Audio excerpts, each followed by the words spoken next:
Yay. Welcome to That's a Wrap, episode number 23. I am Eric Marshall, And Hi, I I'm am Chris Gullen.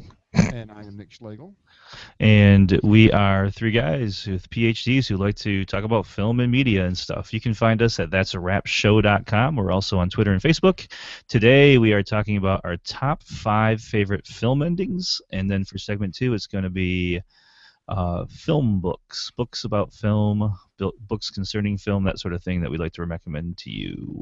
So, as you all know, our faithful listeners know, we usually start with pickups, a little catch up from last episode. So, what is new, guys?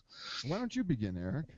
Well, let me see. I don't know. There's not much. I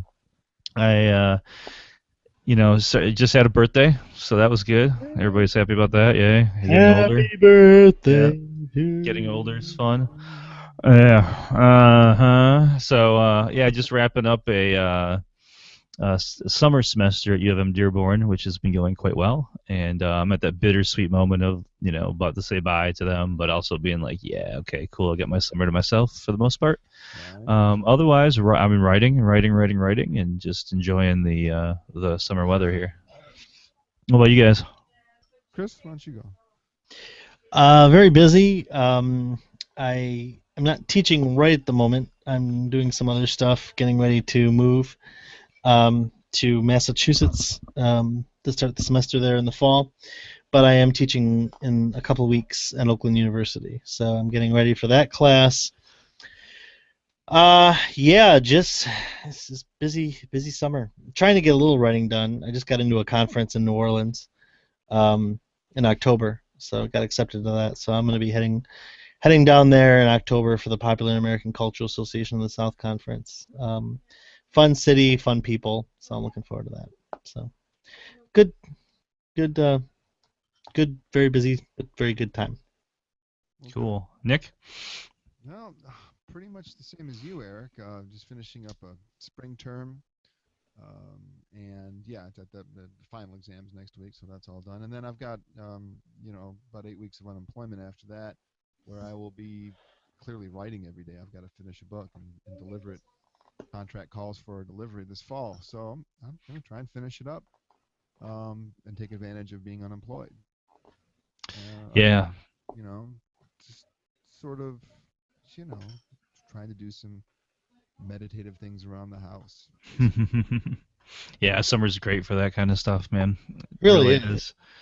Hey, I was happy to see that we have a whole bunch of Facebook likes all of a sudden, just in the last week or two. A lot of new likes. Yeah, I sent out I made a lot of friends in the last. Oh, is that you?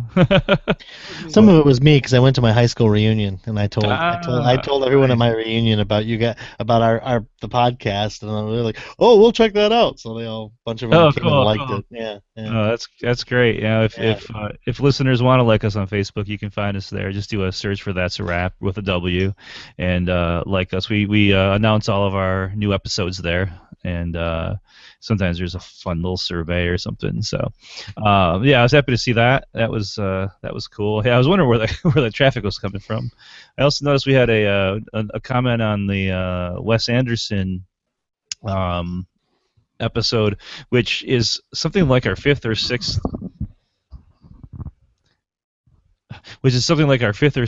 most downloaded episode so far. So, which is not bad since it's our latest episode as well. But there is a comment on there from Eric, spelled the same way as me, but it's not me. So just so you know, but with a really good comment about not hating or loving Wes Anderson, just kind of being. It's really loud, Chris. Okay. Sorry. All right. That's okay. I'm sorry. That's why I keep stopping. I was moving my microphone. I'm sorry. Yeah, no, that's cool. We'll edit It's that out. yeah, how it says that. Yeah, so we had this nice comment talking about not hating or loving Wes Anderson, kind of being in the middle and kind of I don't know accepting his flaws. So I was happy to see a comment there. I think I know who that is, but I'm not entirely certain because, like I said, all it says is Eric, ERIK. And I think I know who that is, but so that's cool. So if you want to leave comments on this or anything else, that's a rapshow.com is the place to go. So, and you can find us on iTunes and Stitcher and all those other cool places if you're not already subscribed there. So, yeah, I was just happy to see increased traffic and increased listenership and increased engagement on Facebook and on the blog. It's nice. It's nice. We like the feedback. We love the feedback. If I can take a moment and just give a shout out to those fine gentlemen who are listening from the U of D Jesuit High School class of '94. Thank you for listening. There we go. Okay, should we move on to segment 1 of Principal Photography? Sounds good. All right, let's do it. Welcome to segment 1 of Principal Photography for episode number 23 of That's a Wrap. Today we're talking about our top 5 movie endings. It's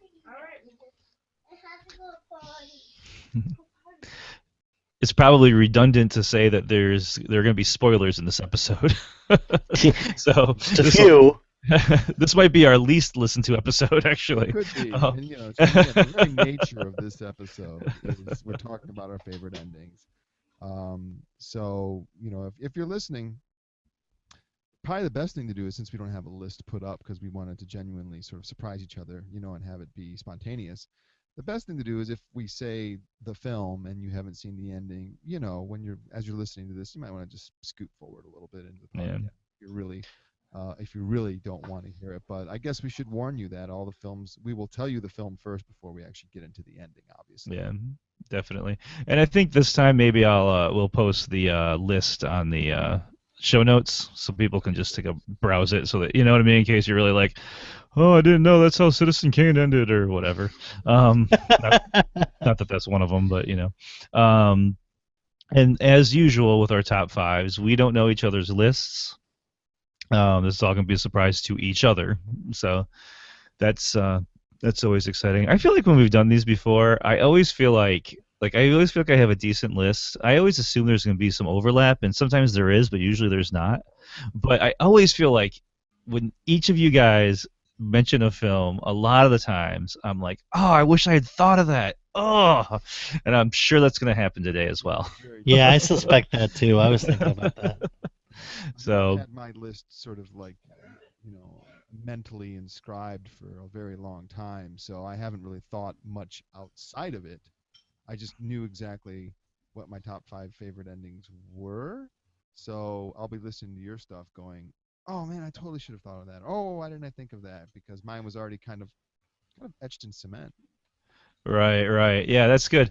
And you did bring this topic. You were like, let's do this. So and so you already had your list, and I spent the last week or so thinking about it. And some of the questions that come up is like, what constitutes an ending? Is it the last shot of the film? Is it the last piece of dialogue? Is it the last act? Is it the last 5 minutes? Maybe we should qualify that. But No, it's too late. Too late. It was my idea. My not that we can't talk about the moments that precede the ending, but for me, the ending is really the ending. It's the final moments. We're talking about the last, couple minutes of the film, essentially. And so not everything that leads up to it, but we're talking not that mean it could very well be the last shot. It could be the last scene. It could be the last sequence. I mean, it could be any of those things. But when I think of of the ending of a film, I'm really thinking of just the last minute or two of it, really, quite frankly, or it could be even less than that. Yeah, and all of mine are that. All but one. All of them are the last piece of dialogue, last scene, last image, or except for one might be the last 2 scenes. So yeah, that's how I took. That's the spirit in which I took it for sure. So. Yeah, if anybody's interested in our other top 5s, while you're waiting for the episode number 24, episode 3 was our top 5 TV shows of the 21st century. Episode number 5 was our top 5 adaptations, and episode number 18 was our top 5 movies to look at. So those are some of our other top 5s. When you're done with this and you want to move on to the other top 5s in case you care about what we think about that stuff. So, so Nick, since you brought it, we're gonna make you do number 5 first. We go 5 to 1. Oh, all right, very good. Well, I wonder if this will be a surprise to you guys or not. Probably not. I think you guys know I love this film. I think, Eric, I could be wrong. I think I think you're not a fan of it. But I'll just spit it out and then we'll hash it out. My fifth favorite ending of all time is from a relatively contemporary film. It's from Castaway. I almost put that on mine. So Did good you? call. Yeah. Good See? call, Yeah. Nick. Yeah. Yeah. Good. Yes. Yep. And I know Very what good you mean, choice. Chris, because I know you're a big fan of that film too. And I love it. I've told you guys that I often put it on uh, as a kind of as a respite really from the world. I like to put it on and just pretend that I'm Chuck on that island, and um, kind of like get into a sensory deprivation type of environment and just go there. And the film to me has always been impeccably structured, really. I often, it's perfect screenwriting, and it's screenwriting 101. It's entirely character based, entirely setting based, which provides the conflict for the film. And I often discuss it in intro to film when we're doing narrative and three-act structure, because of its clear distinctions and its plot points and its very discernible climax and its very discernible denouement and so on and so forth. But it's really its ending that brought me to just bring it up today. And that's for those of you who don't know how it ends. This is, there's your spoiler alert. He's essentially standing at the crossroads. He's delivered these FedEx packages that he's left unopened, that were washing ashore, and he's delivered the last one, which had this artist's sort of stamp on it, these angel wings with halos around them, and it really kept him going. I think when he lost uh, the image of Kelly, of Helen Hunt, when it had faded away essentially and was no longer there. I think things like that angel, that iconography kept him going and kind of symbolized hope. And he's literally and figuratively standing at the crossroads on his Jeep, and he's got a map out. And a very attractive woman with sort of auburn hair, gets out of her truck and tells him that he looks lost. She's like, "You look lost." He's in Yeah. Texas, and they start talking. She starts telling him like where if he goes in each direction, where it will take him. This takes you this way. This takes you this way. Of course, the last one she says takes you into like uncharted deep Canada. Basically, it'll just pop you all the way up there. And he thanks her, and she gets in the truck and pulls away, and he sees her stamp, basically her artist stamp on the back of the old truck, and it brings him, I think, this calming reassurance. And we don't know what's going to happen to Chuck. He's spent 4 years of his life on this desert island. He's back in civilization. There's these wonderful moments that precede it of him trying to readjust to society and civilization. And I love that ending. I think it's just so perfect and ambiguous. Yeah, for a film like that, like Castaway, where the structure of the film, and when he comes back to civilization, there's just a million ways they could have done it, and to leave it all open to interpretation and open to ambiguity, um, was just magical. Loved that. Brave, Loved isn't it. it? Loved that ending. It's really brave. Oh, And it is brave. Definitely, it's brave ending. brave. It doesn't tie anything up into a nice, neat little bow. That's what I like about it. Exactly. His fiance has married, and they're not good. They had their chance. There's this wonderful scene prior to that where he's saying about, "I've lost her all over again." It's great stuff. Yeah, I've never seen Castaway all the way through. I think I might have seen the end though. And it's not because I don't like it. It's just I've never sat through it. Anytime I've had a chance to watch it, it's been on TV or I've been over someone's house where they have it on, but it's like the middle of the film, and so I've never sat down and watched Castaway from beginning to end. I've probably seen every moment of the film at some point or another, but I don't understand it. Like I don't know, you know what I mean? Because I haven't sat down and watched it. I've just never bothered to do so.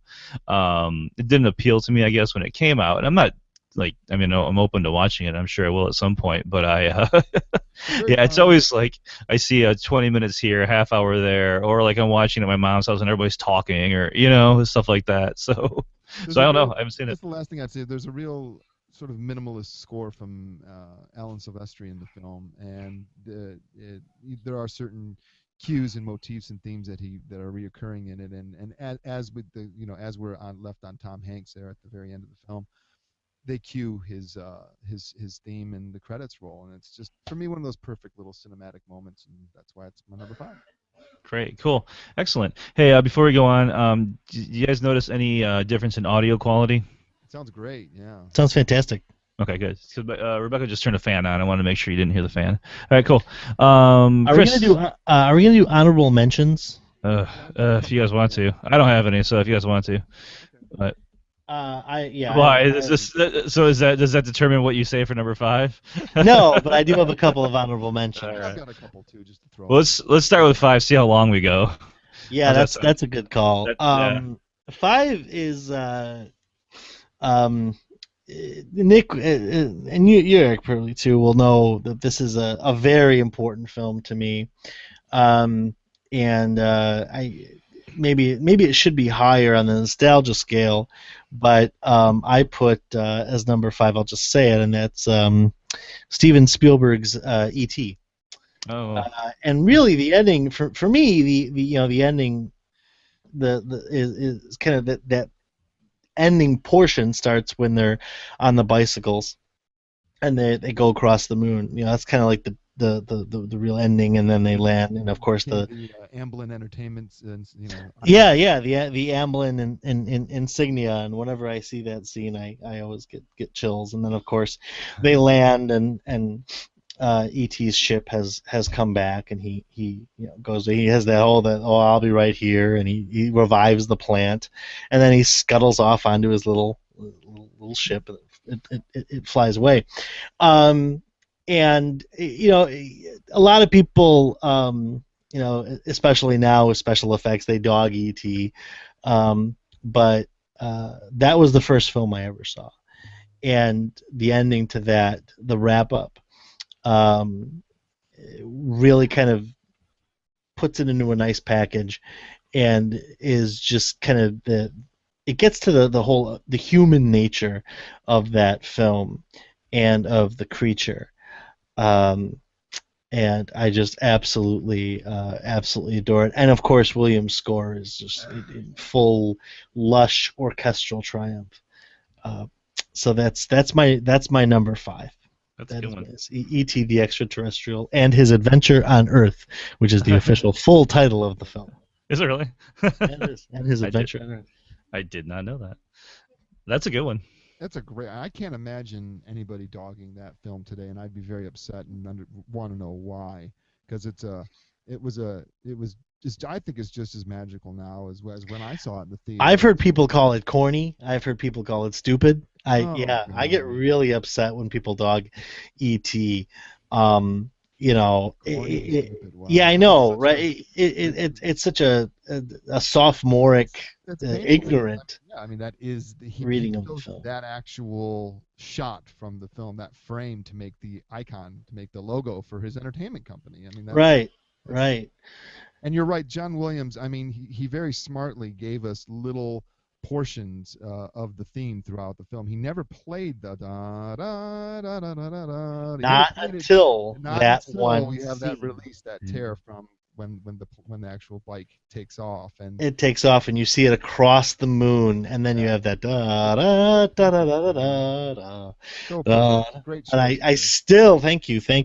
I still get goosebumps whenever I hear that score. I'll be right here. I just love it. I love it. Yeah, that film makes me grin from ear to ear. It's in my top 2 all-time favorites. So yeah, it's a great film. That's a good ending too. Yeah. Thank you. Reese's Pieces. Yeah, E.T. Man, I haven't seen E.T. in so long. Man, it was originally going to be M&M's actually, but M&M's turned it down. Yeah, I heard that. Yeah. Dummies. How many years later, and I still remember the candy, Right. And how that year that year it came out, Reese's Pieces were the rage. Yeah. So was the Mad magazine I bought with the cover of E.T. on it. Yeah. Nice. Yeah. Great. Okay, my number 5. My number 5 is an older one than you guys's, but it's the Maltese Falcon. Knew it. I knew that. Did you know? Yeah, you knew it I had to didn't know be it'd in be there, number right? 5, but I knew it'd be in Yeah, there. yeah. My Sure. my order is pretty loose. Like very often we go like it goes ascending 5 to 1. These are all kind of all good to me, So Yeah. it's it could easily be number 2 on my list. But one of my favorite films, of course, 1941, John Huston, Maltese Falcon. And the end is so great because you've got all these crazy things going on. They're trying to find this Falcon, and people are dying in Sam Spade's office, and it's I mean, it's got all this craziness. And at the end, they end up in this apartment, and they're waiting and waiting for this delivery, and that whole scene is great. But Oh yeah. it comes. It's a fake Falcon. The Sidney Greenstreet and Peter Lorre character leave, and then he's That's the best. alone. I love that. Yeah, they're It's so great. because the one they get a lead that's supposed to be somewhere in Morocco, so off they go. Yeah, off they go. It's like, can we persuade you to accompany us? And he's like, I don't think so. They're like off to the airport before. That's like incredible. Yeah, they're just out of there. So they're like, okay, well, we're out, and he's like, no, we're good. And then as soon as they leave, he turns on Mary Astor, as Bridget O'Shaughnessy, and he's like, okay, we gotta get our story straight. What happened? Because the whole time he's really trying to figure out who killed his partner, and he doesn't care about the Falcon. He cares about who killed his partner, and he's pretty sure she did it. He gets her to confess, and then he's like, oh, why shouldn't I turn you in? And she's like, because you love me, or because I love you. He's like, well, that may be true, but I don't remember the exact line, but the line is so good where, like, that may be true. Maybe I do love you, and you have all this on one side, but on the other side, you killed my partner, and a guy's supposed to do something about that. Doesn't matter if you liked him or not, he's supposed to do something about it. And then the cops come, and the very last image, she's in the elevator, and that gate closes in front of her, kind of like the jail, the gate of the elevator, but Sure. obviously, it looks like jail bar cells, and the shadow across her face, and then the end. It's such a great ending. Such a great ending because you don't know if he's going to do it. He's going to turn her in. You don't know. I mean, it's all these twists and turns. Fantastic ending. That's what sets that. I agree. I mean, it's that ending. We just screened that last semester for the noir class, and I know that you screen that frequently in intro, don't you? Yeah, and often have them do shot breakdowns to it. And that was actually the first time I'd ever screened it, but it was for a class before, but it was very specifically for the noir class. So we were looking at the film and how it fit into the larger noir canon, and many people consider it to be one of the official starting points, And that ending is one of the things that sort of like sort of binds it to the era or movement or style or genre of noir. Yeah, definitely. That there's a moral code that's being obeyed. And separates a lot of the detective fiction noir from the sort of like double indemnity type of noir, where it's the person who's actually pursuing the lust and down towards a spiral of their own demise. But a bogey, Spade's gonna go his own way, even at the sacrifice of it all, and it's powerful stuff. Yeah, it's so good, so good. Yeah. So that's my number 5. So Nick started with 5. Chris, did you want to say something about Falcon, or we're just gonna move on? Well, let's move on. I agree. Okay. So number 4. Nick, why don't you start? Well, you want to start with number? No, Nick did 5. I'm gonna have you start, Chris, because I just did number. We'll do you and then me and then Nick and then you. So all right. All right. My number 5. Again, no one. This Number probably 4. will not be I'm sorry, 4. Will not be a surprise to you guys or anybody who knows the work that I do professionally studying it. And that is the musical. I had to throw a musical in here, and I think that the musical that I chose is probably it's one of the all-time best musicals ever made. It's one I love dearly. And the way that it ends is, I don't think this will be too big of a spoiler, and that's the Wizard of Oz. Oh yeah. Yeah. That everything was kind of, that there's no place like home, and that all of these characters from Dorothy's fantasy are her friends and enemies in real life. and it was all in her head and everything. Um, I love that ending. I love the whole film, but especially the way that they wrapped the story up was especially effective. Especially for a musical. I mean, it is a very feel good, happy ending, Well, sure. and for a musical that called for it. So that is my number four. Is Yeah, uh, that's fantastic. Yeah. I don't think I need to explain it. I think No. the Wizard of Oz is Rough pretty to see the universal, wizard. Pretty Yeah. universal. Yeah, I think so too. Yeah. Above but criticism. it is my number four, The We've Wizard been of Oz. we've been progressively going backwards. So Nick Castaway, that's what year? In '90s or 2000s? In 2000s, right? Two, 2000, 2000, I think, is Castaway. Yeah. Yeah, And I then think it's Sure, I looked 2000. E.T. it up, but Then we went to E.T. Right from Yeah. the must have been the mid '80s, right? No, actually, that was 1980. 83, I think. '83. No, it was 80 or 81. Oh, was it that early? Okay. And Wait a then minute, which one? E.T.? yeah, E.T. No. He did Raiders in 81, so it's definitely. I think it's 83. it's in the '80s. My point was we're going progressively backwards from 2000s to '80s. Maltese Falcon was 41, and Wizard of Oz was like 39 or something, right? Oh, 82 is E.T. I'm sorry, I just looked it up. 82. 82. There you So go. Nick, yours has to be before 1939 if you want to continue this progression. Is it going to be? And it is totally not. My next one is 1995. Okay, number Oh. four. What? You're messing it up, man. What's your number four, Nick? My number four is my favorite endings of all time, and boy, this is a brilliant ending. It's from 1995's Kicking and Screaming. I don't know if you guys know this film. Noah No. Baumbach's Kicking and Screaming. I have never seen it. Eric? I love Noah Baumbach, but I have not seen that film. Yep, and I think that's still his best work. It's the one that I connect to the most, and the one that I think is just perfect from beginning to end. It's called Um, Kicking and Screaming. It's called. Kicking and Screaming, yes. And I think what I loved mostly about the movie, and why I connect to it so much, and I'll get to the ending in a second, was because it was me when that movie came out. It came out in 1995, and it's about a bunch of people who are basically finishing up college. And in the present day, they are done with college, and they're trying to figure out what to do. And Grover's, the main character's girlfriend, Jane, played by Olivia d'Abo, is off in Prague in a writing program, and he's decided to stay and live with his buddies and sort of flounder for a year.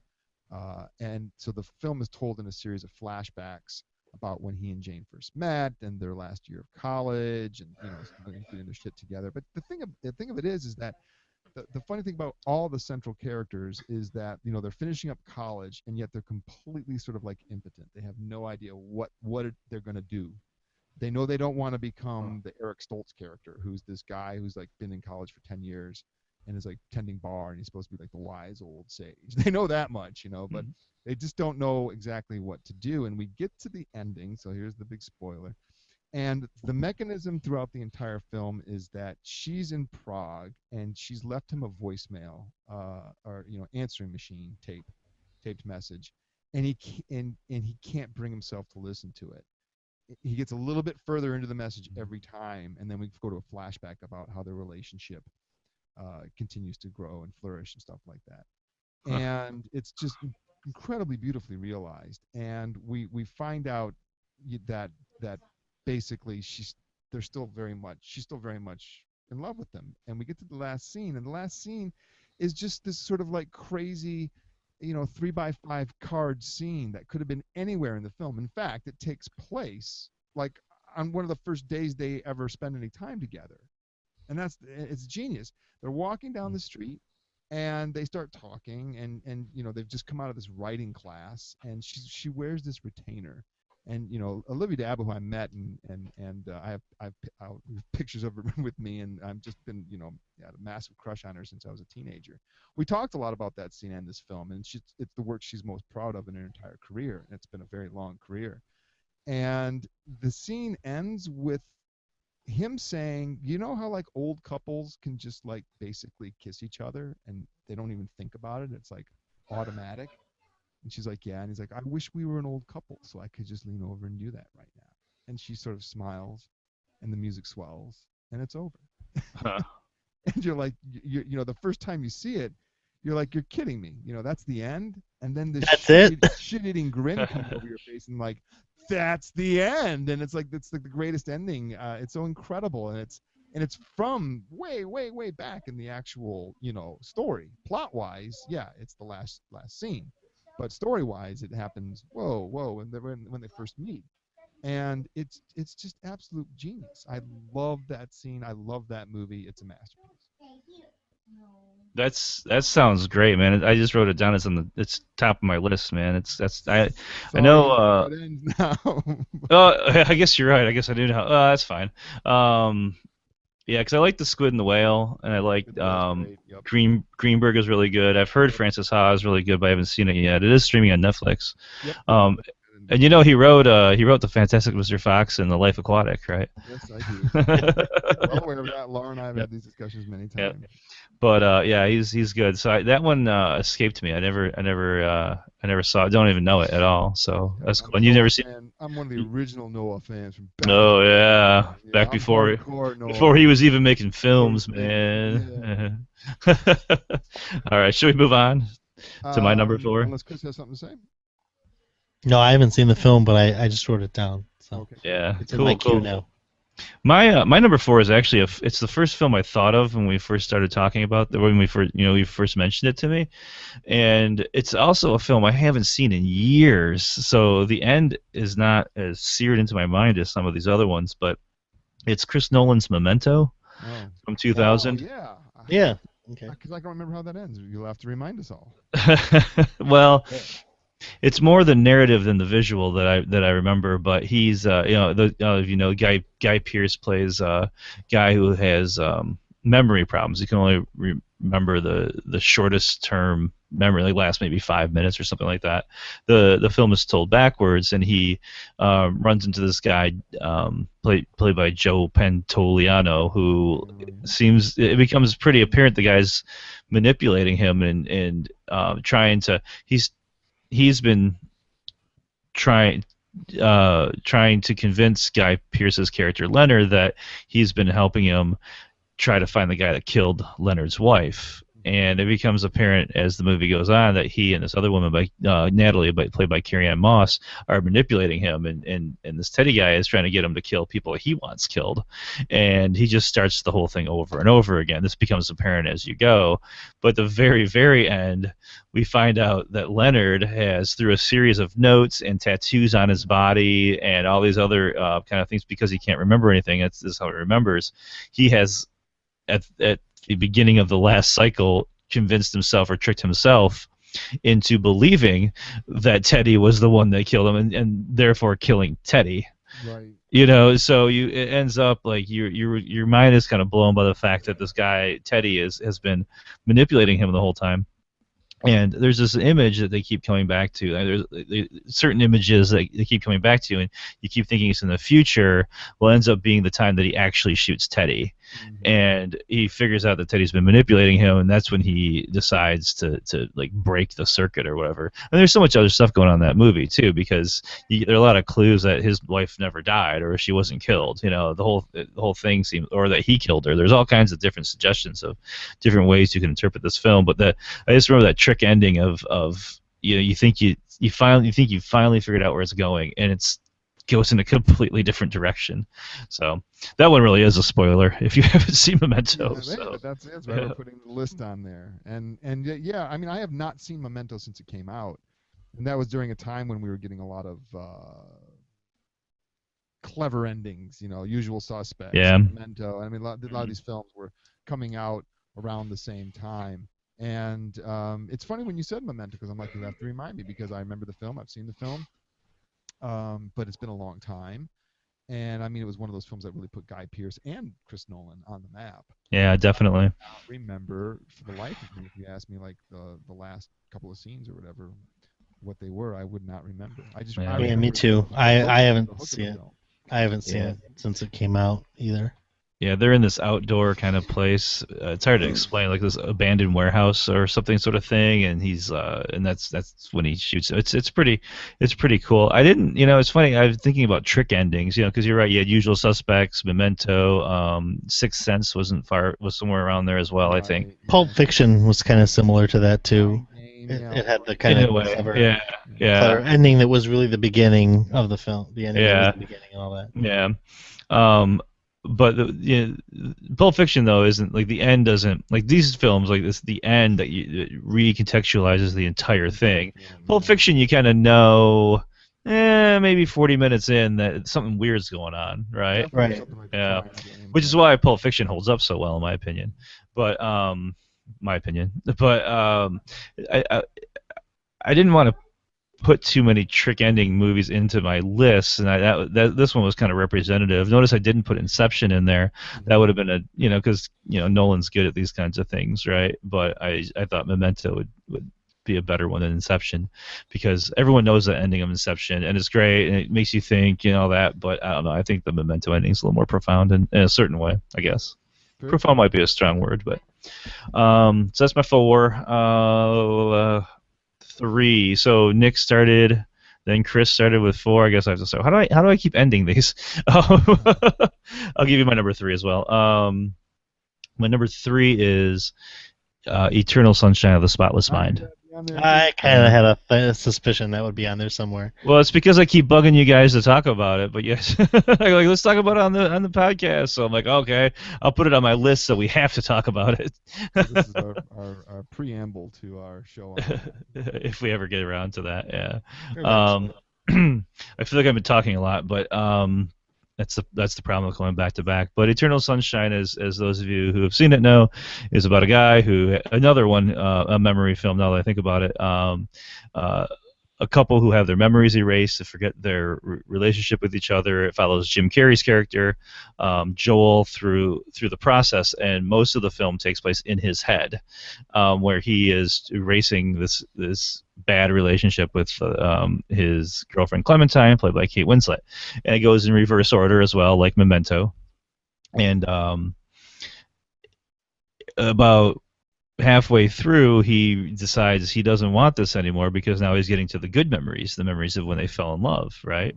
So all this goes on. He wakes up the next morning. He meets her again. They go through this whole thing. And in the meantime, one of the workers at the place that does the memory erasing, her Mary, played by Kristen Dunst, has sent everybody's tapes to them so to reveal that they've had these procedures done.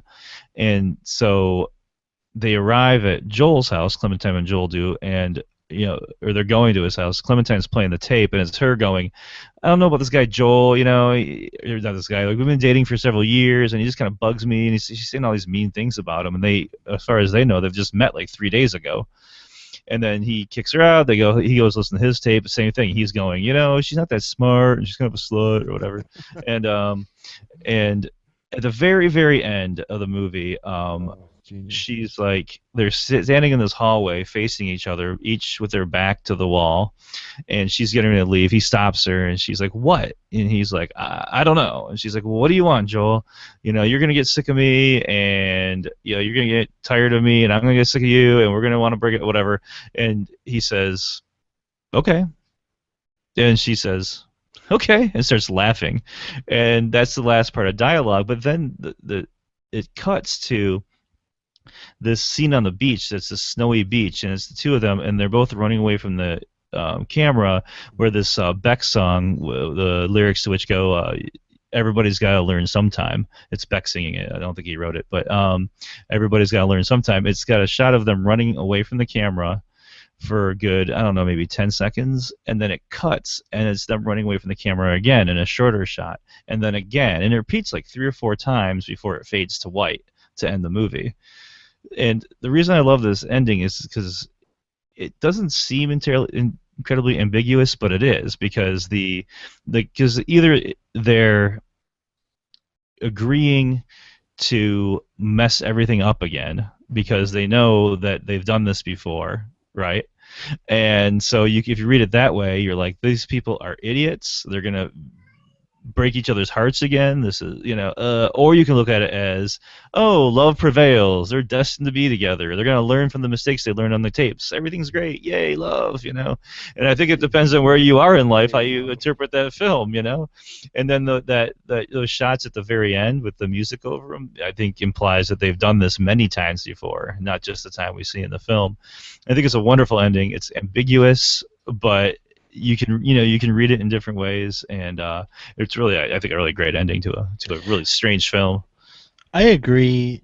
That's a great choice. And I think I remember when I first saw this film, it was years ago, when I was still married, and then I watched it again like right after I got divorced, and then I watched it again a couple years after that. It's weird because you can look at it that way, either one of those one or two ways. But I think also there's this interesting way to look at that ending, that that's just human nature. That's what people do, even when they're being stupid. I'm sorry, did we lose Eric? I don't think so. Oh, He's not on my screen anymore. Okay. Well, all right, hold that thought. You said people are being stupid. Yeah. So hold that thought. He'll pop back in here in a minute, I'm sure.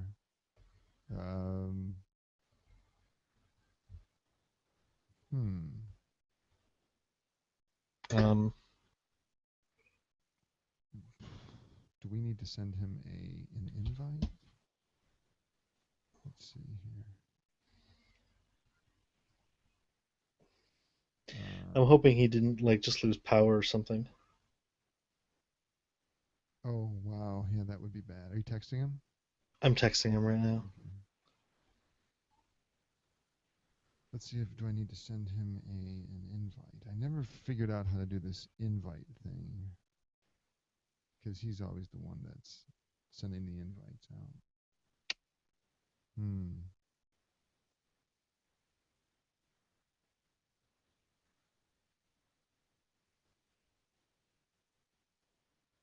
Nope, there he is. Here he is. Are you guys there still? Yes. Yeah, we thought you lost power. Oh my God, no! I lost the.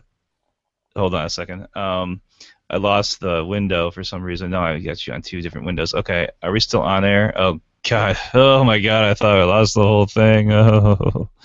Okay. No, we've been recording, so. Oh man, the window closed, and I was sitting there I was calling you, Nick, to tell you to keep talking. Don't leave the hangout. Okay. Okay, good. So last I heard was Human Nature. We can just kind of pick it up. I know where Chris was going with that. Yeah, you can make this like an Easter egg after the end. Yeah, there you go. All right, so just that the last thing I thought was that people are stupid. People, even if they, I mean, even if they're dumb, even if they know they're incompatible, they're going to continue to try. And yes, that is the definition of insanity, where you keep doing something over and over and over again, expecting a different outcome. However, relationships and human nature is so fucked up that that's what happens. And that's kind of how I look at that. I looked at that film when I first saw it, when I saw it again during my divorce, and even now, that's just the way it goes. People do those things, and yes, you have people who get together and stay together and they're happy for the rest of their lives, and yes, you have people who get together and end up hating each other and never talking to each other again. But you also have a lot of people who are in that gray area, who they irritate the absolute shit out of each other.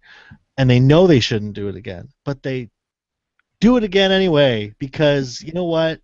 It's fun and it's silly and it's whatever. No. So I think that film, for me, was just so good about human nature. It captures the idea of relationships and modern adult relationships. Very, very well. Better than any romantic comedy could. Yeah, I agree. So that's my 2 cents on that film. which is my problem with it, and probably why I've been reticent to revisit it, because I think it's a masterpiece. It's a plus plus. But and Eric, and I've known each other a long time, and he helped walk me through this particular rough spot in 2004 when this film came out. I was in the middle of a very Right. difficult relationship that was sort of ending, and that movie came out right in the middle of it. We actually sat down and watched it together, she and I, and because we were trying to see whether we could actually salvage what we had, and the answer was no. But for our actors in the film, something kept pulling them together. They were fated at some point to sort of keep, despite all their uh, apparent incompatibilities. That's what made them compatible in some way, shape, or form there. And in my case, not so much, and probably it's why I've left that film in 2004. It's kind of maybe a little painful to revisit. That's interesting because Yes. you're reading it as the fate on the fate angle. Chris is reading it as people are stupid, and I'm with Chris. I think it's just people are stupid. It's not that they're fated to be; they're just you know what I mean. Like they That's just stupid. there's something that will attract them, of course, but maybe even against their best interests. So that's kind of funny. So maybe when you see it again, you'll read it the other way. I It don't won't be know. that big of a That's, deal. Who I don't see knows? that those are incompatible. I think there can be something as stupid fate, right? There can be. I mean, I think that you don't have to read it one way or the other. You can be fated to do it because you're making the wrong decision over and over and over. That's fate. It's the fate. You know what I mean? That is one of the consequences of fate. You're making the same bad decision. It's your fate to do that. I'm not. Yes, if you don't change, I suppose. Yeah, yeah. So that was number 3 for me, right? I think I'll have to do some editing there. With my whole disconnection and all. Gosh, that was scary. Chris, you want to go next on 3 or Nick? I don't care. Doesn't matter. It doesn't. I'll go. I think that this film is going to be on Nick's as well. So Nick, I apologize in advance for stealing your thunder. Okay. And I'll just say it's Frank Darabont's Shawshank Redemption. No. It's not? No, that was a red herring. Oh, okay. Although I just assumed it would be on Nick's list. Oh, no, I it's assumed it was- that's brilliant, Chris. I applaud your choice. I mean, there's no greater, that's one of the greatest endings of all time. But no, it's Yeah. not on my list. It is on my list. I think it's one of Shocked. the greatest endings of all time. It's one of my favorite endings. It's the triumph of over adversity, over injustice, in the absolute best way possible, Yes. and the reliance of Dufresne on it's this film is as much about those other things as as about friendship and the enduring friendship that Dufresne and Red, these two characters who, if it had not been for this horrible injustice that Dufresne suffered, being wrongly convicted, that they would have never met. There would have been no reason for them to. So everything that kind of comes together throughout that film, that whole journey that these characters are taking is just right in that last ending in Mexico. So that was I don't have a lot to say about it because I think Well, again it's pretty self Shawshank marks discussion. it is but- the 20 year, as Eric pointed out to me the other day. It is the 20-year anniversary of Shawshank, and It is. and Gump, and Yeah, and Gump. I read that novella when I was quite young, 16 or so, and Rita Hayworth and the Shawshank Redemption. Yeah, right when I bought the book, in fact, which was a Christmas present. Different seasons. Different seasons, yeah. And I had read in Variety. This is the kind of nut I was. I used to go to my local library because they subscribed to Variety as a teenager and read Variety just to keep up with the industry. And I had read that this newly formed production company called Castle Rock had optioned a story from different seasons. And I did jumping jacks in the library, or not just jumping jacks, somersaults. I was so happy because I just assumed it would have been Shawshank, which I thought was the strongest of the 4 stories. But of course, it turned out to be the body, which was then made into Stand by Stand Me, by which I Me. thought was just a in very close second in my opinion. I don't know why Shawshank didn't make my list. It's just ingrained in me. I think maybe it's because the novella and the movie have slightly different endings. Right, right. Um, Yeah, I mean, I'm talking about the the the movie. film, right? Yeah, of course Yeah, you are. I I'm mean, saying I'm trying to say why it may not have been in my top right, five is because the movie gives you the button, the visual button, whereas the book just ends it by him saying, I hope, I hope. It's hope springs eternal is that particular portion of the book. And so as he's going down to the Mexican border, he says, I hope the ocean is as big as I think it is. I hope to see my friend and play chess with him. I hope, and it ends with I hope. But of course, Darabont thought we can't give them 2.5 hours and not actually show them embrace, not show them embrace on the shores of Mexico, right. and he's absolutely right. You had to do that, and it is perfect. It's a perfect film. It's a perfect script. It's perfect casting. Everything's perfect. Yeah, Yeah, I agree. That was I figured I thought Nick would be on yours as well, but because it is a great ending, that scene in Mexico, it's great. So good. I'm glad it got mentioned. Nick, what's your number three? Yes. Well, I think I did those redirects purposely. I took images from films that you thought maybe I was going to list. Oh, we just thought because we know you. yeah, exactly. Yeah, I had nothing to do with the Facebook. It was just Well, I know you so we know you Yeah. so well. yeah, well, then here are my next three. Number three is Roman Holiday, 1953. Do you guys know this film? I don't. I'm tangentially familiar with it. Okay. It's one of my childhood favorites. That's because I grew up, massively in love with Audrey Hepburn. I think most people, well, my age and certainly older than I, grew up with a lot of love and familiarity with her. And it is a wonderful film directed by, the incomparable William Wyler, and is shot entirely in Rome, which was, quite risky back then. The studios were never too fond of letting loose the reins to do overseas production because they couldn't keep a close eye on the shoestring of the budget. And so, but they trusted obviously Gregory Peck very much, and they trusted William Wyler and everybody associated with it, including this young newcomer Audrey Hepburn. This was her first substantive role. Oh. Gregory Peck plays Joe Bradley, and of course Audrey Hepburn plays Princess Anne. And What? for those of you who don't really know what the film's about, basically she's kind of rebelling and is tired of doing this like endless tour of Europe, all these major cities and these capitals where she's sort of put on parade, and she can't handle it anymore. They give her a sedative to calm her down, and she winds up escaping, and she is falling asleep on a park bench, and Gregory Peck, who's a reporter working in Rome for a U.S. Newspaper, stumbles by her and just thinks she's some drunk chick, and he winds up bringing her back to her place, and she takes the bed, and he's like, for Christ's sake. But what he realizes later that he's got the princess, and he decides, along with the help of his photographer buddy Eddie Albert, to give her a tour of Rome, and they do. The idea is to do this story on her the whole time, and so they're kind of really scamming her in a sense. But in this very short period, they actually, believably fall in love. That's not easy to pull off. They actually believably fall in love. She returns. She has to give this big press conference. It's the last scene of the film. She goes in there, and it's exquisite, guys. This ending is one of the all-time great endings to a film because of its level of realism. Um, During all these members of the press are there, including Joe and Eddie Albert, and she's like, genuinely shocked to see them there, and worried.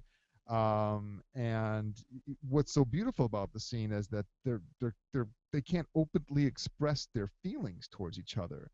So winds up being done sort of via a series of like subtle nonverbal cues and the looks in their eyes, and of course there's this great handshake. And what I love about the way William Wyler shoots that is she's going down this line and shaking hands with members of the press from Madrid and Amsterdam and things, London, and they get a lot of close-ups. But when we get to Joe, to Gregory Peck, um, we get this long shot, and so it shows the distance. I think even though they're touching, it shows the distance that we're going to have in just a minute after this.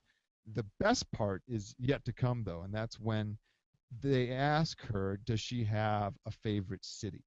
And she has a rote answer that she's supposed to give, which is each in its own way was very special. But she just like the hell with that. She says Rome in that wonderful Audrey Hepburn voice. She says Mm. Rome by all means, Rome.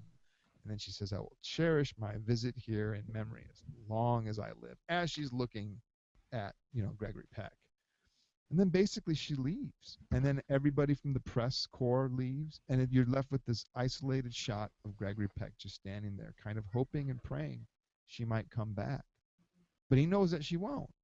And so the camera dollies with him as he starts to walk backwards down this long, long marble corridor in this palace. And all you can hear are like the click clacks of his shoes.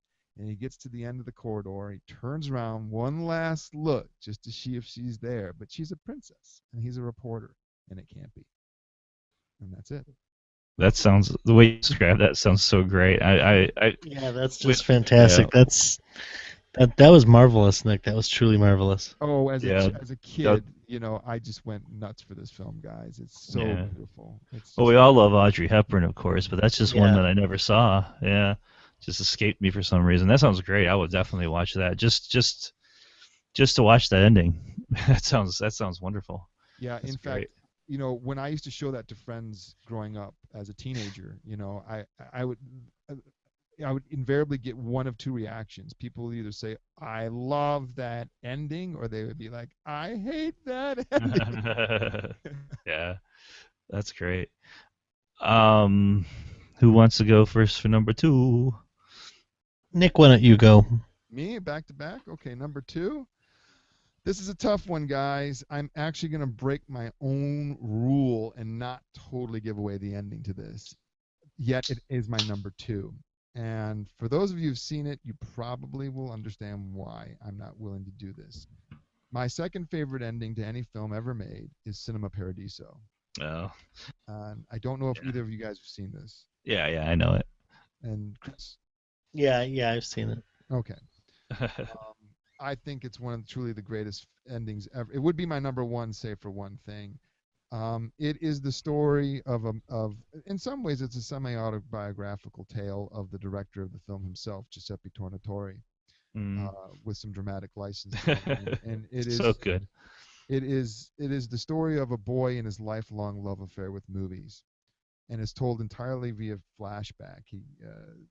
Toto Salvatore, this director living in Rome, comes home and finds out one night from a woman he's living with, but clearly it's not his wife, just his current girl, that someone named Alfredo has died. And we are transported back to post World War II Sicily, just after the war, and him growing up. And he's in with he's a small town in Sicily called Giancaldo, yes.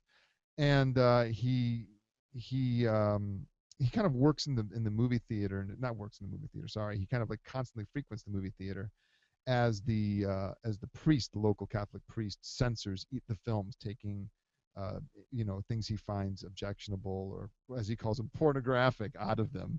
Mhm. And we sort of like grow up with Toto as and we watch him fall in love, and then he leaves and goes and does military service in Rome, and then he comes back to Giancaldo, and then Alfredo tells him, leave, get the hell out of here, don't ever come back. And so he goes, and he becomes quite a successful filmmaker. Well, when he arrives back in Giancaldo for Alfredo's funeral, and this is the projectionist at the movie theater that he was so close to and was sort of like a surrogate father to him, um, he goes there, and the theater's in ruins, and there's all this nostalgia and all this stuff about time and space, and not looking back.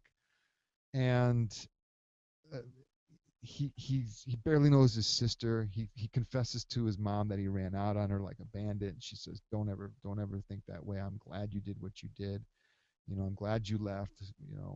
And there's this really, really difficult scene to watch where he takes his old projector and shoots and projects this footage he shot of Elena, the woman, the girl he was madly in love with and clearly never ever got over. He's got tears in his eyes as he screens this stuff. And then we get to the ending of the film, and I can't tell you guys what the ending is. I would really betray the It's a great magic ending, of though. that film if I said Yeah. it. So instead, I'd rather give you guys the build up to it and say, Yeah. I can't actually spoil that one out of my sort of sacred love of that film, but I say that, you know, I have screened this film over and I just screened it last week in History of Film. And I've screened this film for years and years and years and years. I still get emails from students saying it's their favorite film of all time, that it's, Yeah. it's that, you know, and so that's why it's my number 2. That's a wonderful ending. It's so it's so good. I won't give it away either, of course, but yeah, that's yeah, I would recommend that movie wholeheartedly. You know, for the ending in some respects, but yeah. Yeah, Nick, I'm glad you're not giving it away because I think it would destroy the spirit of the film. Yeah, with the magic, really. Yeah, it's wonderful. That's great. I'm gonna go next for number 2, and then Go I'll for let it. Chris go because I ended the last ones. My number 2 is Scorsese's Departed. Whoop, You haven't seen The Departed? It's That's it's wonderful. okay. I was my suggestion, so spoil away. I have not seen The Departed either, actually. Oh wow. I've got flack for not seeing it too. Believe me. Well, it's a complicated tale. It's the I don't even know where to go now. I thought you guys had seen it. I'm on my own, castaway, as it were. So, not to get too bogged down in details, this is an incredibly complicated film. It's based on I believe a Chinese film or a film from Hong Kong called Infernal Affairs, which is also quite a good film. But you know, you got Matt Damon, who plays this kid who is groomed by Jack Nicholson to enter the police force, but then to be a mole in the police force for Jack Nicholson's. He's like the head of the mob, and you've got Leonardo DiCaprio, who has ties to the mob as well, and is trying to bust them. It is incredibly complex. Okay. But the last couple scenes, there's a scene that takes place in an elevator towards the end that is just amazing and worth watching just for that scene, where a lot of people get shot. I'll just put it that way. I'm not even going to give the entire thing away. It is wild, man. It is wild at the end of this elevator scene. And then there's a funeral and all this stuff's going on. And at the very, very end, the Matt Damon character, I'm sorry, the Mark Wahlberg character, he plays this guy named Dignam. He he knows what's going on. He's figured out everything. And it seems like the Matt Damon character can get away with it, and the police force is so corrupt that the Wahlberg character knows he cannot go through official channels. So you're thinking that he's gotten away with it, the Matt Damon character, Colin Sullivan, and at the very, very end, the very last scene, you've got Sullivan coming home with a bag of groceries, and you've got Mark Wahlberg standing there with this plastic over his shoes and a gun in his hand, and Damon goes, bah, and then he just shoots him, bam, bam, and then walks out the door. It is so amazing. It's so satisfying. It's a Wahlberg shoots Damon. It's amazing, man. It's a great ending. Sorry for giving it away, guys, but it's worth watching. It's worth watching, man. With the last two, the scene I just described was the last scene, and the scene in the elevator is about 2 scenes before that, and there's a funeral scene in the middle, but it's the ending is crazy, but it's worth watching the build up, man. It's a really difficult film, but it's got it's a Scorsese film. It's got great music. It's it moves well. It's got Alec Baldwin's in it, and you got Martin Sheen, and you got Mark Wahlberg. And there are a lot of people in this film, and the ending is really satisfying and a little shocking at the same time. So it's pretty good. I don't even mind that you give away the ending. To be honest with you, to me, a spoiler isn't that big of a deal. Yeah. Well, because the ending is just that. It's just the ending. Yeah. The fun of it is seeing how you get there, Yeah. right? I I had mean, a that's what makes me love the movies. Yeah, the ending's That does great. depend, though, Chris, right? I mean, that does depend on the magnitude of the ending, or yeah. like how much Yeah, time's to a certain invested. extent. Yeah, because this ending is a culmination of events. It's not a twist. Like if it's The Right. Sixth Sense and you tell everybody the ending of The Sixth Sense, like back when it was out, that would be Then pretty that bogue, would be, right? If it's a twist ending. But yeah, right. otherwise I agree. I knew a film professor once who, before she showed a film, would tell the students the entire plot, including the end, Oh man. so that they wouldn't watch for plot. So that they would watch for other cinematic, for cinematography or mise en scène or whatever. That's So she actually would a really spoil. good idea. That's a Oh, really good no idea. way, man. No, I would never do that. I would never do that. It's just there is a magic to watching a film for the first time. That's true. But yeah, she would do that every time to tell them the whole movie, including the end, and then press play. So That's kind of brutal. it's kind of brutal. I mean, it makes sense. I get why she did it, but I know it's brutal for sure. The dog dies in the end. with it. It's a sled. I am very sensitive to spoilers about when there's like with television series, like if there's Oh, so yeah. much time invested. Oh, Yeah. television series. Yeah, That I would hate like if someone. it- Yeah, I have no patience for That that. just happened to me. Someone is spoiled, and Eric, I thought this is a digression, so I apologize to the listeners, but I was telling Eric the other day via text message that somebody had spoiled the end of the second season of Orange is the New Black for me. And Seriously? yeah, but he was like, "How did that happen?" And I will tell you without saying anything about anything here, but just to make that clear. But the point of it is she didn't know the show and didn't know what she had watched, so she explained it to me, and then Oh. my face, and I went, and she's like, "Oh, is that a big deal?" And I'm Oh like, no. Oh, my yeah. God.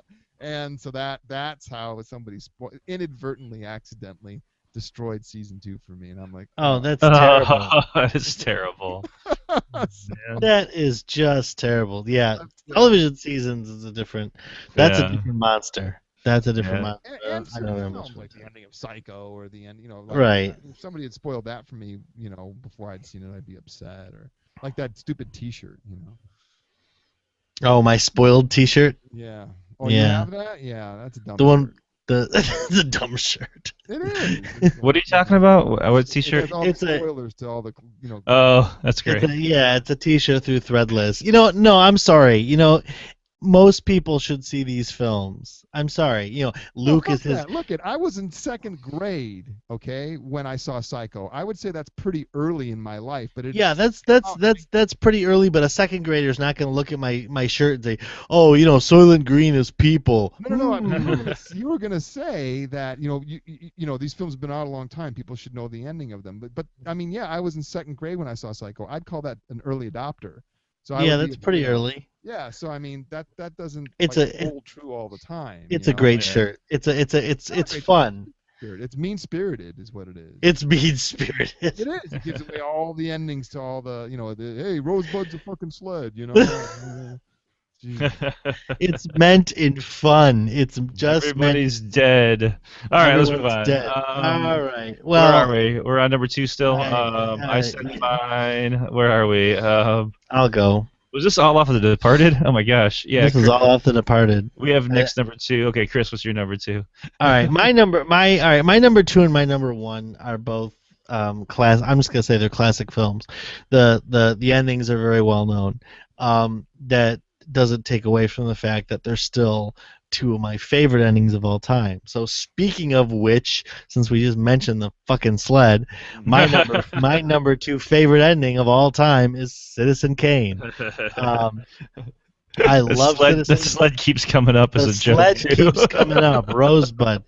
I love that film. I've seen it hundreds of times. I'll watch it hundreds more. I screen it every fucking semester for intro to film, and for other classes. I love the ending. I love the fact that the characters do not ever find out what Rosebud is, but that one word means so much for Kane, and the Romana Clef nature of the film being based on Hearst.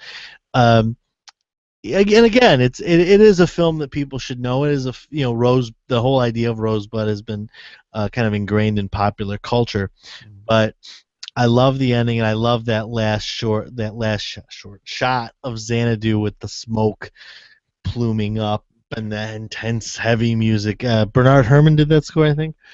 Bernard Herrmann's score. Do not. Pardon me? His first motion picture. Yeah, His last was Taxi Driver. Oh, wow. Really? Wow. His first was Citizen Kane, and his last was Taxi Driver. That's what quite bookends. Bookends, Wow. yeah, to a career. God Wow. damn. Wow. Anyway, so Then you had that no trespassing sign at the end. No trespassing. Truffaut in the middle there. So. Yeah, exactly. Just a few people along the road. No one big, Hitchcock or Truffaut. So Citizen Kane is number 2. It's up there in my top 5, and definitely my number 2 ending. Citizen Kane and my number 1 ending film. They're the reason I love the movies. It's films like that. Give us your number 1 too, man. Might as well. All right, what the fuck? my number 1, again, it has the ending features probably the quote in the ending is probably one of the most well-known of all quotes in American cinema history, and that is Mr. DeMille, I am ready for my close-up, and that is Billy Wilder's Sunset Boulevard. Yeah, again, another movie about the movies. Was also made into a musical. Andrew Lloyd Webber made into the musical, which was not bad. I know a lot of people panned it because it was Andrew Lloyd Webber, but it wasn't awful. It was not typical. It was not Phantom of the Opera, which I despised. I thought Phantom of the Opera sucked. But Sunset Boulevard wasn't bad. But the film, again, there's so many wonderful things about that film. We didn't need voices. We had faces. I mean, I love it. And that ending, I'm ready for my close-up. It's got a good beginning too. Yeah, it just genius. Yeah. Everything about the film, the circular nature of it, it's the reason I love movies, right? Sunset Boulevard is the reason, and the ending to Sunset Boulevard is the reason I love movies, and it's all Hollywood, it's all glitz, it's all glamour, it's all the movies. Yeah. So those are 2 great endings. Kane and Sunset, those are very those are well known and well known, and they're well known, they're tried and true, but they're special, beautiful endings. They're special endings to me as someone who's a real cinephile. They're just special to me. So there you have it. That's great. There's my top 5. I do have 2 honorable mentions that I'll mention when we're done. Okay. You guys go for Nick, you want to flip a coin for number who goes first or last? I'll go last. Now you'll go last. Okay, my number 1, which again this is loose in terms of the order, but another very famous ending line, Chris. And I was afraid you were gonna poach mine when you were like, it's one of the most well-known lines. I thought you were gonna say, forget it. I know what Eric's is. Do you? What is it? Yeah. It's Casablanca. No, it's Chinatown. Damn. When you said famous endings, I was like, oh, he's getting. This is the beginning. Oh, geez, no. Yeah, wow. I do love the ending. I do love the end of Casablanca. Obviously, this is the beginning of a beautiful friendship, right? And the whole plot twist at the end of that. But no, it's Chinatown. It's just another. I noticed that my number 2, my number 3 and 4 were both about memory, and they're told backwards, and my number 1 and 2 are both about corrupt, politicians or police departments. So I don't know what that says about me, but you know what I mean.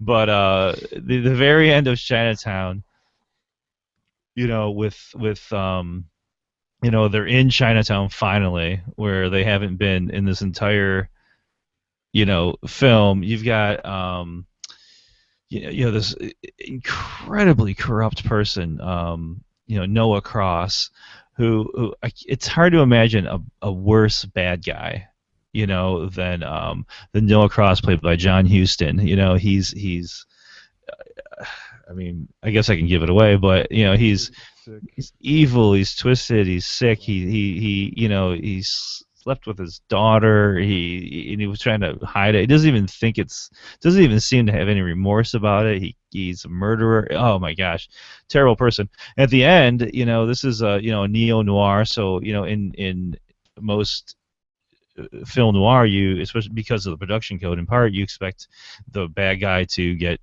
killed or arrested or have a comeuppance, and no, it's the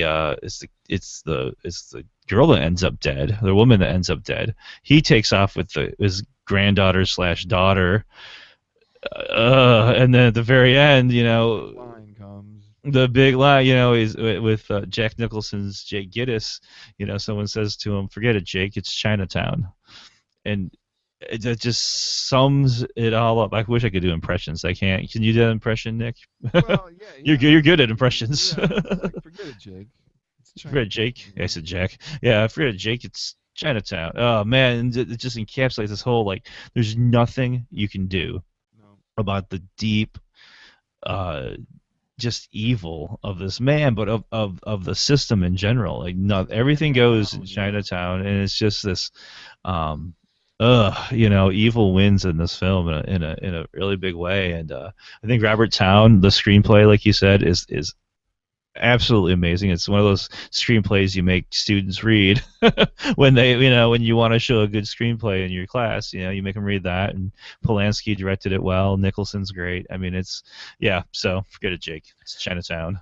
So does your list, Eric, say that you're a cynical nostalgic? Is that what you're trying to say? With memory problems. You're a cynical nostalgic with memory problems. Which is kind of a problem for a nostalgic to have memory problems, right? That's funny. Yeah, Maltese Falcon too. I guess you're right. That was a pretty cynical ending as well. I hadn't thought of that. A cynical nostalgic with memory problems. Yeah. Well, when I give you my one honorable mention, you'll see some more cynicism maybe. Oh God! All right, there you go. All right, Nick, what's your number one, buddy? Well, before you do that, I gotta tell you, I mean, like, Chinatown for me also is one of those absolute classic endings, and it's funny because Chris's number one is it A.L. Diamond? No, Charles Brackett, and I think Billy Wilder wrote Sunset Boulevard, and of course Chinatown is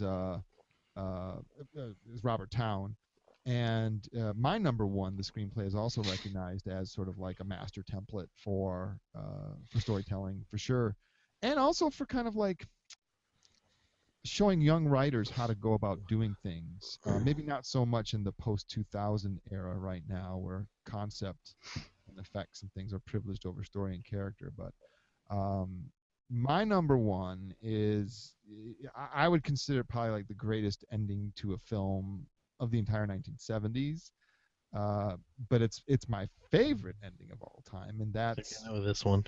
Do you? I think I know. Take a guess. Bonnie and Clyde. No, that's 67, and that's, woo, man, that's a rough ending. Yeah, I couldn't point that as my favorite, but I would say that was one of the most impactful. Okay, well, so what's your favorite then? Rocky. Rocky. Yeah.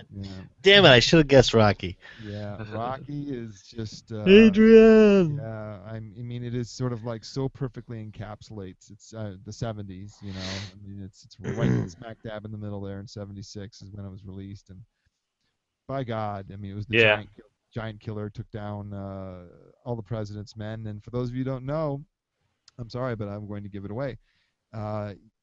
He loses, the fight, but he wins and gains self-respect and the girl and the love of a girl that he loves too. And when Bill Conti's music swells as they're talking to him, they got the mic shoved in his face. He's like, I don't know if there's going to be a rematch, and the music's getting faster in tempo, and Adrian is trying to get into, she's calling for her, and she's calling to him, and the cutting's getting faster, and you just don't know can she get there? And yeah, she gets up to the ring, but she can't get in.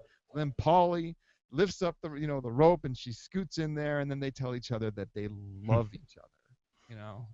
I mean, sweet God, you cannot have a better ending, people. That's a fantastic ending. It chokes me up every single time I watch it. It's perfect. So it is a perfect ending. That was a great choice. And one of the best. Uh, that's a great ending to a great film. And look at us, no overlap. Wow. Amazingly enough. Amazingly Yeah. enough. Came close on Shawshank for me with Chris. Yeah. Yeah. Shawshank was close. Yep. Chris, what are your honorable mentions, real quick? I have two, and they're both just because they're fun. My first honorable mention is Saw. Yeah, Oh, boy. yeah. The original James Wan and Lee Whannell Saw. The last line of the film is "Game over" when they just Jigsaw slams close the big Oh, door to where did this you watch that? bathroom. Game over, boom. And then of course there's that right before that happens. They think he's this dead body gets up. Dun, dun, dun, dun, dun, dun, dun, dun. Who did you watch You got that? this great score. Pardon? Who did you watch that with?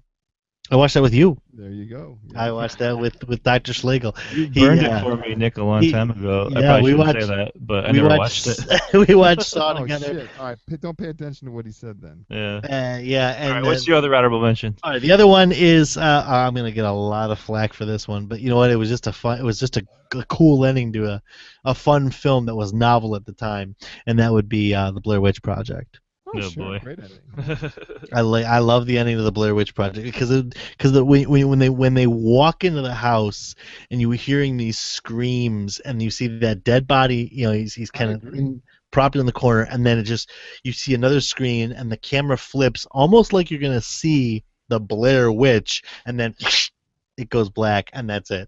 That's the end of the film. I was like, oh my god, what a great movie! I You know. had goosebumps when I saw that in the theater. Oh, I did too. And that ending, really, I thought it was the best moment in the film. Yeah, it was gimmicky, and but, course it was you know, gimmicky. but it worked. It worked. I enjoyed the ending of the Yeah. film. I have Yeah, two me too. honorable mentions too. You wanna throw them out there? Sure. My first, along the lines of what Chris just said, that this one is actually a precursor to both those films and established the false ending. Anybody know what film I'm talking about here? Gosh, As I a wanted. trope of the convention. I shit on my students almost religiously. Oh, religiously What? is a good. It's a good clue. Is it The Exorcist? No. What could it be? What has a? Is it The Exorcist? Nope, that didn't have a false ending. No, it didn't. The Omen didn't. Man, I'm surprised. Huh? Yeah, I don't know. False ending. Yeah, Carrie. Oh, I knew it was a horror film. I could not figure out which I horror knew it was a film horror film too. Yeah. Carrie, Yeah. that ending, when Sue's walking up to the grave to the remains of the house, and then all of a sudden the hands come out of the the grave, and and then her hands grab her, and oh my God, the students jump 20 feet every semester, like. And we've already talked about the ending. We've even looked at the end of Scream when Nev can't when Skeet Ulrich eyes opens up and they're like, this is the moment in the film when the bad person comes back, and then Skeet Ulrich's eyes open up and Nev Campbell puts a bullet through his head and it's like, not in my movie. So, we talked about that, and Carrie still makes him jump 10 feet. Brilliant. The other one would be, yeah, go ahead. Yeah, Carrie and The Verdict. The Verdict. Yeah, Sidney Lumet's The Verdict. Oh. Based on a John Grisham novel? Oh, fuck no. I think I know. This is written by David Mamet. Oh, okay. Edit this part out, Eric. I don't want to sound like an idiot. Okay. Please edit this part I out. don't think Grisham had even written a novel he might have. No, that was David Mamet who wrote the screenplay for that. My mistake. That's you guys, neither of you have seen this? Paul Newman, Sidney Lumet? No. Jack Ward? Okay. Yeah, the ending of that is to make it really sellable in like 30 seconds or under. It's a lawyer movie. It's my favorite Paul Newman performance in his entire career. He's been sold out by somebody, and at the very end of the film, the phone's ringing, and you anticipate that it's her on the other line, and he reaches forward to grab it, and then he sort of leans back into his office chair and thinks about it, and then we cut to her. We do see that it is in fact her calling, Charlotte Rampling. And she's a mess. She's like, drunk and very remorseful about what she's done, seeking forgiveness. And then we cut back to Newman. The phone just rings, and then we just cut to black in the middle of a ring. And it's like the most fucking satisfying ending in the world. It's so good. And it's Sidney Lumet firing on all cylinders. Yeah. On all cylinders. David Mamet on all cylinders.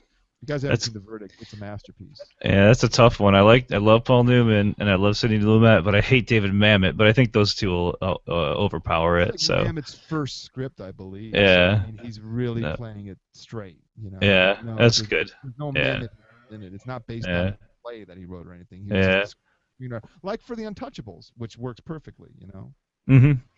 So yeah, my honorable mentions. Well, I just throw Casablanca in there since we talked Oh, about it, and the other one I don't even need to explain. It's The Empire Strikes Back. Of Right. course. Oh Yeah, yeah, that so- last shot. How can you beat that? Yeah, I'll just leave it at that.